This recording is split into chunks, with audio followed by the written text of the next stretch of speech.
I wanted my own camera since I was a small child. I spent countless hours experimenting with the cameras from my dad and my grandfather to make a lot of different pictures. Fast forward to today, where I work with videography and photography in my apprenticeship. It got time to buy myself my own camera for my own needs and wants. This year I had a camera on my vision board. And now my dream has become a reality. Today I want to introduce you to my new companion. It is the Sony CV1 camera I bought around 2 weeks ago. So I want to do a general introduction to the camera. As I said, the camera is the Sony CV1.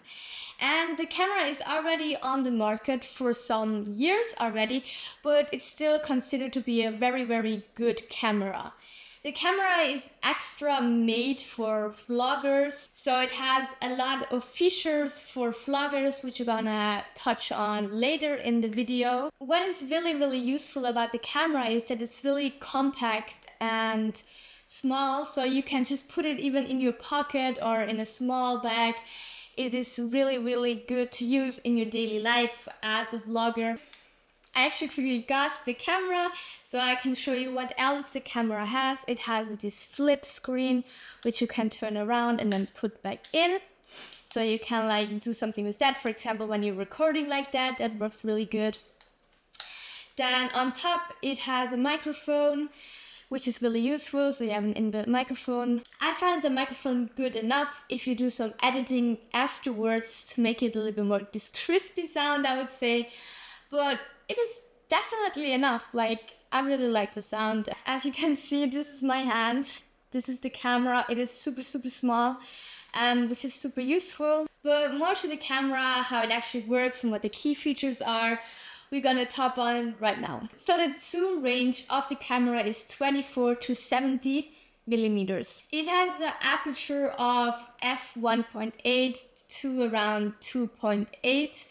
It goes up until 13, I think, but I'm actually not sure.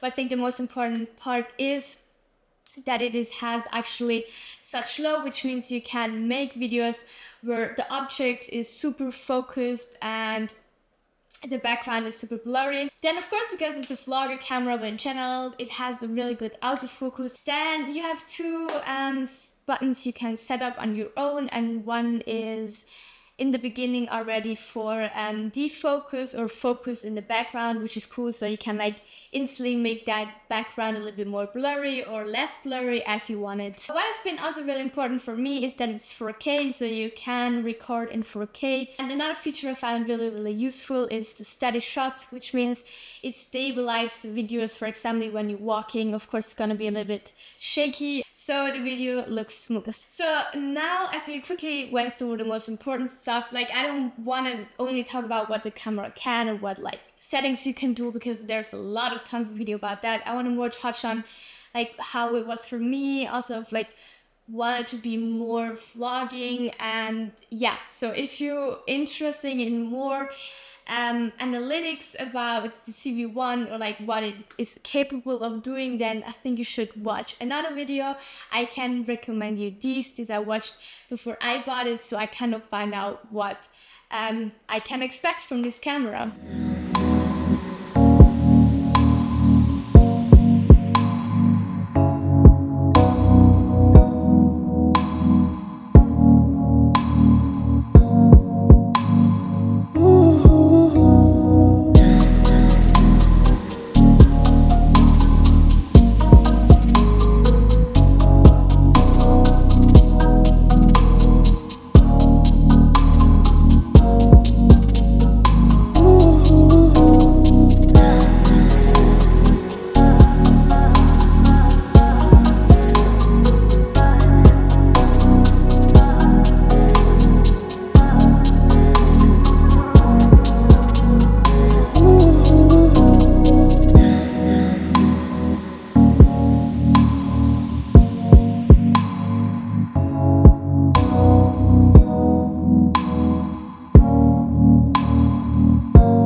first impression of the camera. Yeah, I have to say my first impression is that it's really small, really handy. It looks super high quality, but of course it's from Sony. And yes, it is like when you look at the setting, it is a lot of settings put there. So for example, intelligent mode, which also makes it so easy for beginners to use the camera. So it is like both. You can use it in the easy way, just kind of using this intelligent mode or setting up only a little bit, but also from like setting up really a lot to like professionals who want to do that, or if you want to learn more about working with the camera, then I think this is a super camera because you have the beginning and then you can slowly work towards like getting a little bit pro in these settings. So as I said, like you still can set up a lot of stuff. You can set up like these different modes that you want. And I think that's something really cool. It can make filming or even making pictures so much faster and easier.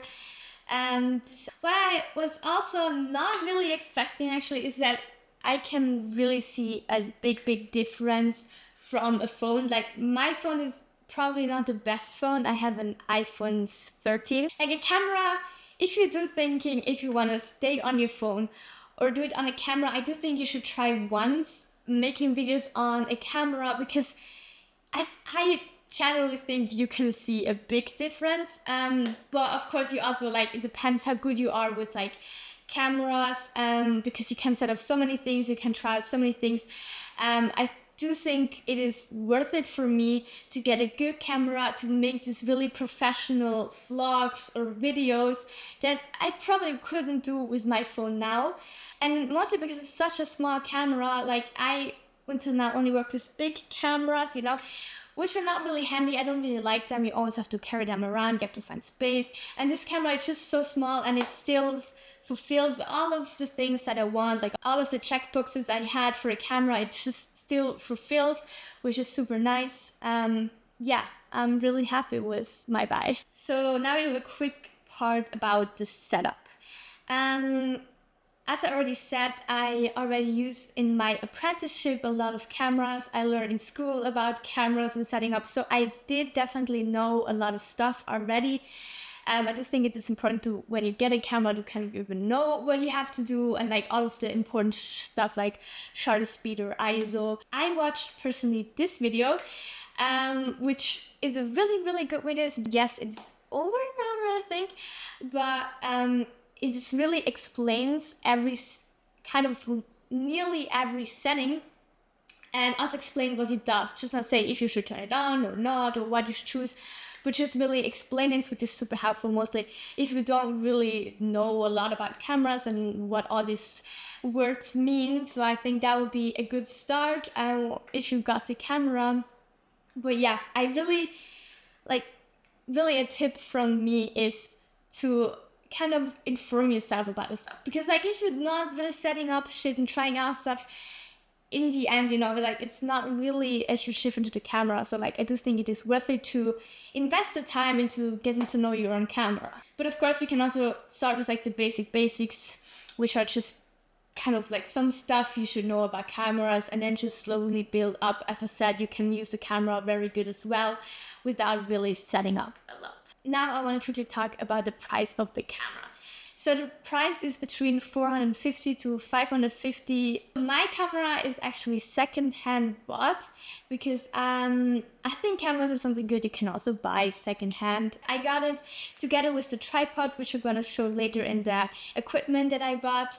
And I paid around with the tripod, which alone already cost 120, I think, around. I paid 520, which is a really reasonable price for the camera plus a tripod. I definitely think you can check out some secondhand shops online to see if you can find something. Otherwise, of course, it's also good to buy it new, so you have like the guarantee. If you still a little bit about the price, and if you still think that is too expensive, there's actually a Sony CV1F version, which is just kind of cheaper version of this one here. which I was also first thinking about buying, but I didn't end up because this is a little bit more professional than the other one. Because I do think, it's like investment you gotta do. And I did this one, and I think if I buy a camera, it should be a good one and one that fits me. But of course, probably the Sony CV1F would be enough for you. So go ahead. So I want to quickly touch about pros and cons I experienced on my own. If you want to watch like a full pro and co list because you want to buy the camera, probably also go and watch a different video. This is just me looking at the camera after using it for vlogging and making videos, kind of what I'm doing here right now. For example, I'm also filming this video on the CV1. It has a really good quality.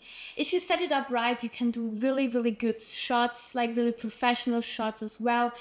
Like for the size, it is a super quality. What I really like as well is the autofocus. You can like set up a lot of stuff about that, but also in general you can set up so many things. So it's like face tracking, for example, like all this small stuff. I think it is really useful for vlogging, and this leads to the second point. Yes, this camera is definitely made for vlogging, which it is, and if you're vlogging, then this camera is really right for you because it has all of these advantages of vlogging cameras. I said it already a lot, but again, it is really a pro.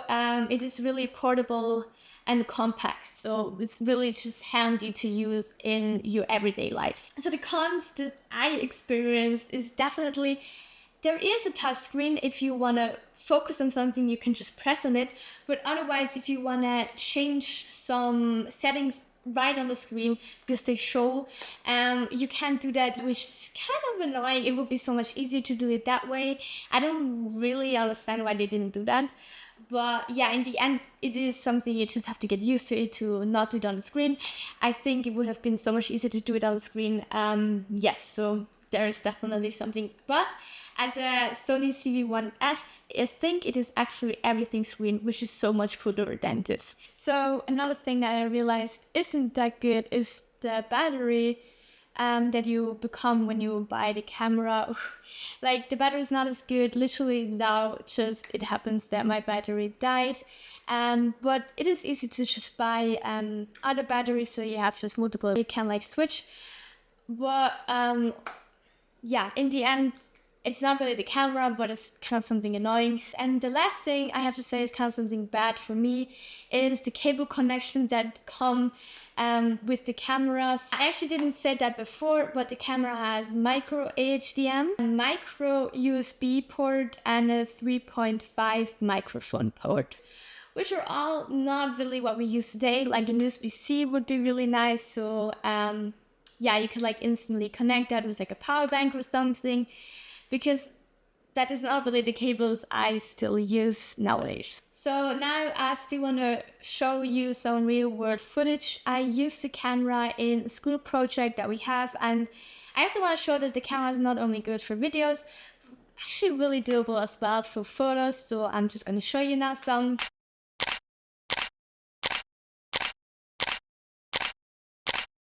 And for videos, which is actually the most part you're going to use it, I actually only use it now until the videos that I have. For example, this video is filmed on the CV1, and all of the other clips I'm going to show throughout the videos or already did are also filmed on the CV1. Except of the unpacking one, there is one camera and the phone, and the other camera, the actual camera that I have. Probably you can even see the difference there. I think there's a lot of cool equipment you can get. Of course, everyone has their own expectations and things that they want to get. But what I got is the camera. The camera comes with this, which is for the microphone. Make sure you can put it on so the wind isn't as loud, and it just keeps off some noises from your video and from your audio mostly, because you have here on the side a multi-interface shoe, which you can also put on external microphones as you want to. Then I got some batteries. I bought some new ones as well. They only get one thing, and a battery charger, of course. SD card, I have it in here because the other one is of course recording. I have two 128 gigabyte SD cards, which should be enough. Like already one would be enough, but I have two. Then a connector, and the SD part is here because I have a MacBook Air, which means I cannot instantly connect the SD card. I also have one for the phone, but normally I'm editing on my laptop. The picture I could put on my phone, but the video I edit on my laptop, so that's super useful. I also, mostly if you're on holidays and only make pictures, an adapter for the phone would probably also be a good choice. Yeah, and then we still have here the tripod. As I said, it's also pretty expensive, but it's kind of actually made for this camera. And yes, it looks like that, and you connect it with the camera. It is Bluetooth, and then you can even here use the things. I don't even know. Oh my god, I can like zoom because you have also a zoom button, if you can see. Yeah, it's just connected, which is really cool. Of course, when it is on, not like now. I have it on another tripod I have.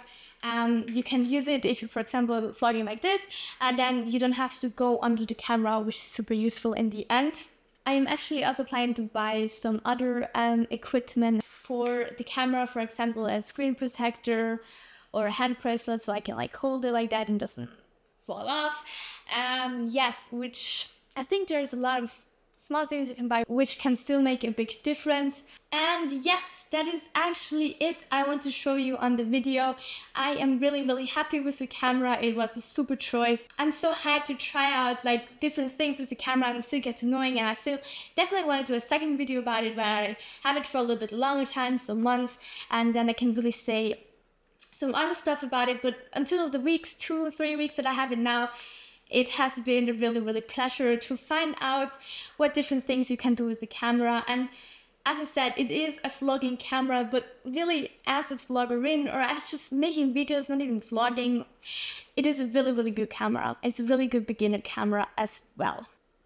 I'm really happy, and I think you will not be disappointed when you buy the camera.